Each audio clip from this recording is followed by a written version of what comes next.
Do you remember that timeless story of a young hero, great evil, dragons, elves, dwarves, and a quest to save the world?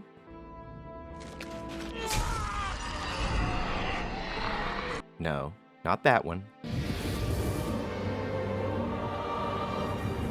Not that one either.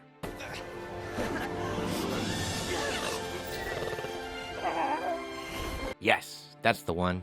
I'm talking about the Inheritance Cycle, the 4 novels by Christopher Paolini that tell the story of Eragon and his dragon Saphira as they bumble their way into the fate of their entire world.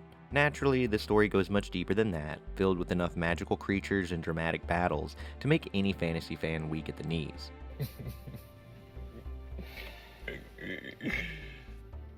But seeing as you clicked on a video about Eragon video games, I'll skip the deep dive and call that a segue. Where are all the Eragon games? Hello, I'm Dr. Ursa, and today we're diving into the 5 surprisingly different versions of the same game. Yes, 5 games, all released in 2006 to tie in with the Eragon film that came out a month later. Ugh, that movie. This is where I'd usually plug a future video, but honestly I'm going to save both of us some time here. The movie is not great. The effects are okay, and the actors did their best, but the plot is rushed like someone's trying to meet a deadline for a final exam. They were so focused on establishing a franchise that they forgot to, I don't know, make a good movie?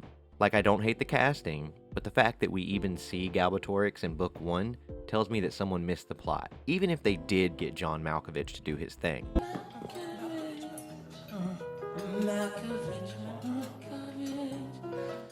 And don't even get me started on baby Saphira. She grows up in seconds, flies behind a cloud, lands as a fully grown dragon, and then dumps an entire novella of telepathic exposition on poor Eragon. Brom was right, Eragon.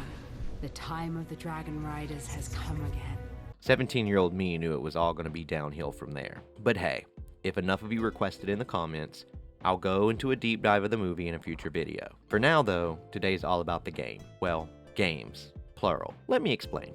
Vivendi Games got the rights to make a video game adaptation of the movie and released 5 different versions of it all under the same name, because making game titles confusing has always been a thing. But there are some significant differences between the main console version, the various handheld releases, and even a mobile phone port from the pre-smartphone era. Let's start with the main offering, the one that was on PlayStation 2, both the original Xbox and the Xbox 360, and PC. Developed by Stormfront Studios, this version is basically a hack-and-slash action-adventure game that gives off serious Lord of the Rings The Two Towers vibes. You spend most of the time playing as Eragon, hacking your way through linear levels in various locations around Allegasia. The story skips right over the early parts of the book, because who needs character development when you've got a dragon, right? Saphira is fully grown by the 2nd or 3rd level, which is just another missed opportunity in this franchise. There are light and heavy attacks, and most of the expected combos that come with them. There's even a Fury mode available once you and the partner character do enough damage.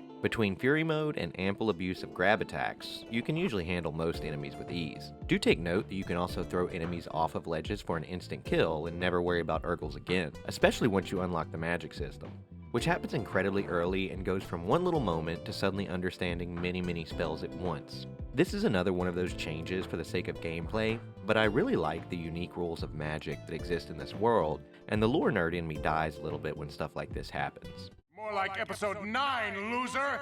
In your face! Victory is mine! The other main part of this game are aerial levels that see you taking control of Saphira in on-rail shooting segments that are somewhere between Star Fox and Panzer Dragoon without the full depth of either. Saphira does also show up in the ground levels with contextual prompts that let you call her in for an assist, like blowing up a bridge full of archers or something. The Xbox 360 version offered 2 extra levels and a new enemy type, but apart from that, if you played this on any other platform, then you didn't miss much. Things start getting interesting when we take a look at the handheld releases of this game, with all 3 having different core gameplay mechanics. Let's start with the Game Boy Advance version. Surprisingly, it's a turn-based RPG. I know, it threw me too. You control a party of 3, and there is a surprisingly decent combat system in place with special abilities, magic, and even an active dodge block mechanic reminiscent of Super Mario RPG or the Paper Mario series. The visuals aren't anything to write home about, but it's solid enough for what it is. If you manage to finish this one, let me know down in the comments. I'm genuinely curious how strong your party could get, because younger me would have spent hours grinding just to become as OP as possible. Sticking with Nintendo and the fun transition between platform generations, The next version was released on the Nintendo DS, and this version sticks closer to the flagship, but goes for a third-person adventure with mild platforming and semi-open world areas. You can draw runes on the touchscreen for spells and items, which is kind of cool if you don't mind DS-level crunchy graphics. And DS Katrina?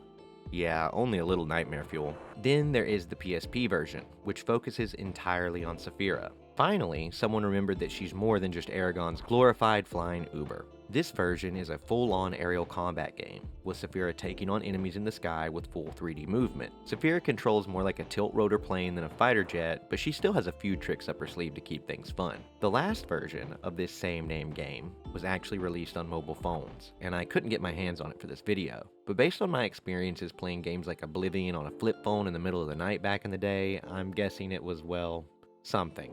Don't judge us too hard, this was all we had for a while. These games all reviewed fairly evenly across the board, although the Game Boy Advance version actually holds the highest score on Metacritic as of today. It takes its time with the story, which is probably why it stands out unlike the movie. Now, I'd love to see a game based solely on the books, something that leans into Eragon's journey, with no need to fast track through the plot to keep up with the film. Maybe one day, right? There is some hope though. Disney Plus is reportedly developing a new TV adaptation with Polini on board as a co-writer. If it does go well, maybe we'll see a new Eragon game in the future. As long as it's not just another dragon-themed gacha game, I'd probably be happy to check it out. So which of these versions do you remember playing back in the day? Make sure to let me know down in the comments, and thank you for watching either way. If you enjoyed the video, please give it a like, and consider subscribing for more content like this. I've been Dr. Ursa, and until next time, don't let your dragons grow up behind a cloud.